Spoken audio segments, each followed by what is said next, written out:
And welcome back to Around the Corner, Affiliate Cam Community News Drawn highlighting nonprofits in the 215. I'm your host, Albert Lee. It's been said that Philadelphia is a city of neighborhoods, and in the Norris Square section of the city, the Latino community proudly calls it their own. And at the heart of it is the Norris Square Neighborhood Project, a bilingual community learning center that provides entrepreneurship, a farmer's market, and after-school programs. To learn more about the community outreach, I want to introduce our next guest, our Executive Director, Justin Trizza. Welcome to Around the Corner. Great, thank you. Thank you for having me. Yeah, you're welcome. So tell us about how this project started and how long it's been around. Sure. So surprisingly, Norris Square Neighborhood Project's been around for 40 years. I don't think many people might know that. It was started back in 1973 by two women, both from education. One was an elementary school teacher, another was a professor. And they saw an immediate need to serve the youth of the neighborhood. Back then, the neighborhood was ridden with crime. Parents wouldn't let their kids walk across the park. It was infamous. It was actually called Needle Park back then. And so what they decided to do was create an after-school program, a safe haven for those youth to come to, where they could promote both education, the Latino culture, and the arts, as well as gardening. And it's just grown since then. How many programs do you offer? Currently, we're actually only a high school only program as well as garden. So we started off as K to 8th, grew to high school, but this past year we transferred back to only high school. And then on top of that, we also have our garden program, which serves the community. Expand more about this garden program. It's so do people, because I mentioned there's a farmer's market, so people they raise the vegetables in that area and then they sell it? Sure. On Sunday, the history behind the gardens is really interesting. It was started by a group of women from the neighborhood called Grupo Motivos. Some of the women are still in the neighborhood, and what they did was, in conjunction with Norris Square Neighborhood Project and Pennsylvania Horticulture Society, they started to take back a lot of the empty lots that were in the neighborhood. North Philly, as you know, is home to some of the largest number of vacant lots in the city. So these women with Norris Square started to take back these lots and transform them little by little into gardens. And they aren't gardens in a typical kind of term in that you just produce fruit. These are cultural gardens, art installations. They serve multiple purposes. And the most important piece is it's a gathering space for community members. So in our largest garden, Las Parcelas, which is about 20 city lots, Las Parcelas means the plots in English.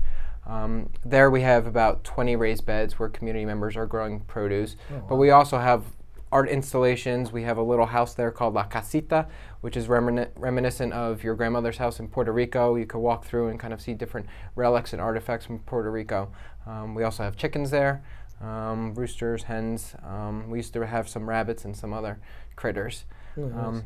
And across the street from that, we have another garden called Colobo, which is an West African village.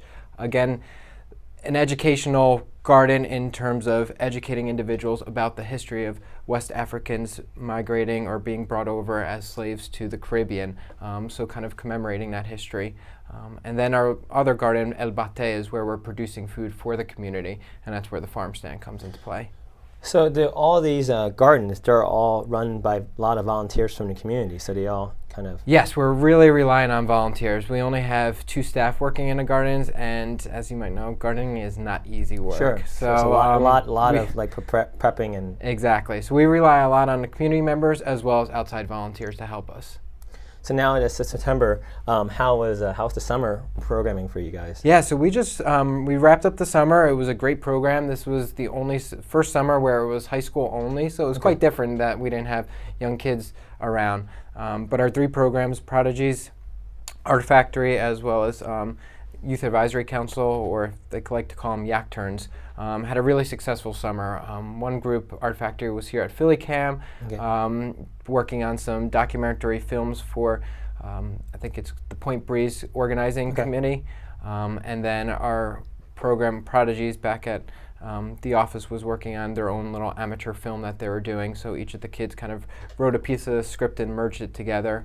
And then our interns, or Yak Turns, was working on looking into technology and how it affects the community. So they were learning about Google SketchUp and redesigning what they envision Norris Square will look like in the future. Yeah. Mm-hmm. What can people look forward to in the fall? So there's going to be a lot going on, and we're going to be continuing with our traditional high school programs. High school program is freshmen to seniors, right? Yes, So and we offer a few adults, I guess you would say, that didn't graduate, that are being served at El Centro de Estudiantes, which is an alternative high school for individuals that haven't completed their GEDs.